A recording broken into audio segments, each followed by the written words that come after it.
Oi, segundos anos.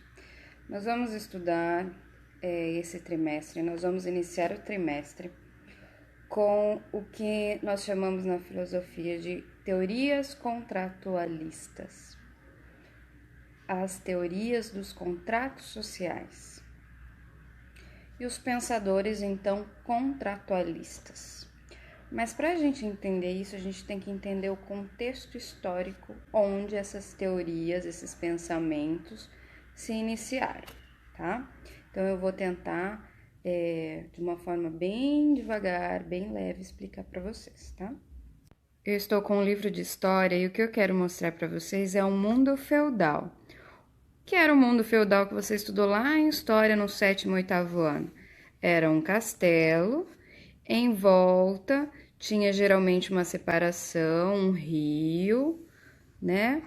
E aqui ficava o senhor feudal, tá? Geralmente em algum lugar existia uma igreja, geralmente não, sempre existia uma igreja. E aqui existia, ó, tá vendo? Ó, pedaços de terra, em volta tudo ali. Então, isso aqui é um feudo, ou seja, um pedaço de terra.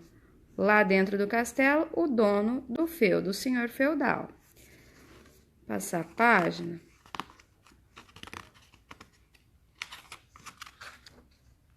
Ó, aqui existia os homens, os trabalhadores. Aqui, olha, são os trabalhadores, os camponeses, que trabalhavam nas terras. Olha lá a igreja que eu falei para vocês, que é os trabalhadores arando, olha, trabalhando. Isso aqui é um livro do 7º ano de história, trabalhadores na terra, nas suas plantações, né? Servos. Por que eles trabalhavam? Porque eles tinham que pagar o aluguel para morar nessas terras. Então, parte do que eles produziam, eles traziam aqui para o senhor feudal. Eles sustentavam o senhor feudal. Se eu planto arroz, eu trago uma parcela de arroz para cá. Se eu planto feijão, eu trago uma parcela de feijão para cá, certo? Se eu crio gado, eu trago a carne para cá, para pagar o meu aluguel. E o que eu faço com o resto? Ok? Eu posso trocar. Então, aqueles camponeses, eles moravam em volta do castelo. O trabalho deles, né? Eles pagavam o seu aluguel, que era uma parte do que eles produziam, tá? Eles poderiam trocar com os vizinhos de outros burgos ali em volta. Eu tô precisando de uma panela e você confecciona panela. Eu tenho arroz, então eu te dou arroz, você me dá a panela. E assim eles viviam, ok? No inverno, na Inglaterra, o que aconteceu? Eles criaram ovelhas, tá?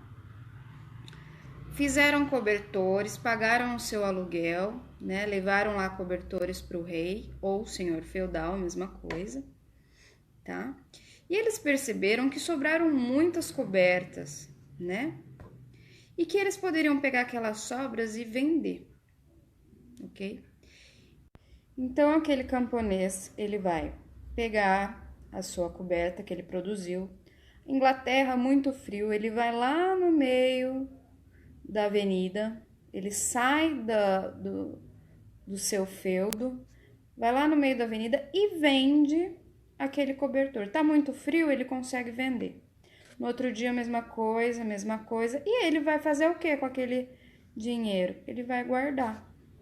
Quando ele viu, ele já estava acumulando dinheiro. Ele pegou, acumulou das vendas dele. Ele pensou: olha, eu posso pegar e comprar minha terra. Eu não preciso viver mais aqui nesse campo, nesse feudo. Então ele sai daquele pedaço de terra dele, que é chamado burgo, e ele compra outra terra, cria uma vendinha e leva suas ovelhas juntos. E vai criar a sua ovelha, vai ter a sua venda, a sua casa em outro lugar e sai dali do campo ou do burgo onde eu mostrei na foto para vocês. Vai ter o seu negócio próprio. aquela venda vai dando tanto certo que em vez de ter uma vendinha, ele acumula mais dinheiro, vai vendendo e compra aí uma fábrica de tecido. Daí a gente vê que aquele camponês que morava num burgo, ele virou um burguês e assim nós criamos uma nova classe social. Assim, o mundo vai deixando de ser feudal, sair do seu pedaço de terra, né? Parar de pagar aquele aluguel para ter a sua empresa, a sua indústria. O que eu quero que você aprenda é que uma nova classe social, o dono do burgo virou burguês. A burguesia foi criada. Professora, foi de um dia para o outro? Não, foi de séculos para o outro. Não foi apertar um botão, foi um processo. Né? Primeiro, ele viu que dava para vender o que as pessoas mais precisavam na época, que era cobertores, cobertas. Ele tinha já a ovelha para fazer a lã. Então, foi todo um processo. Depois, ele viu que ele poderia conseguir vender, foi acumulando, comprou a vendinha, saiu do aluguel, né? E assim foi indo até ser o dono da fábrica. E o que a filosofia tem a ver com isso? Vamos ver? Quando essa nova classe social, que se chama burguesia, é criada, ela não quer apenas o seu dinheiro que provém da fábrica, da indústria, não. Ela quer também poder, além de econômico, político. Porque até então,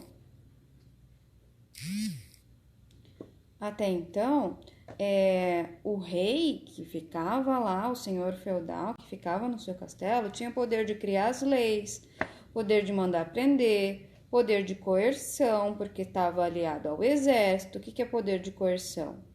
Usar a violência quando necessário.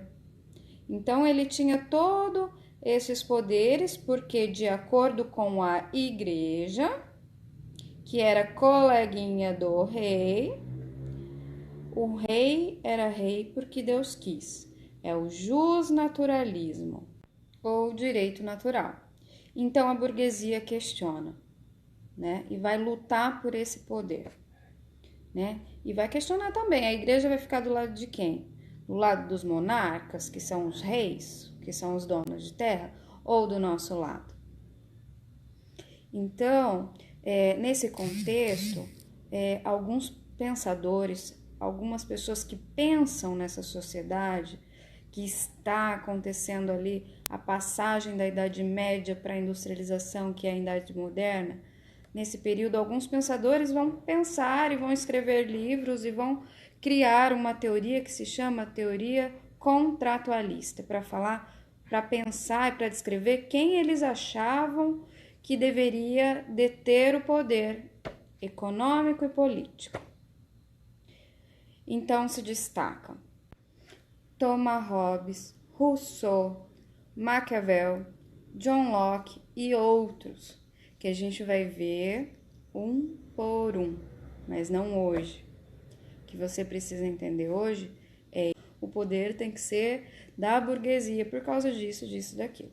Eles vão criar livros e a humanidade vai ler. Até hoje a gente lê, tá? E nos influencia muito na nossa política, principalmente. Um beijo!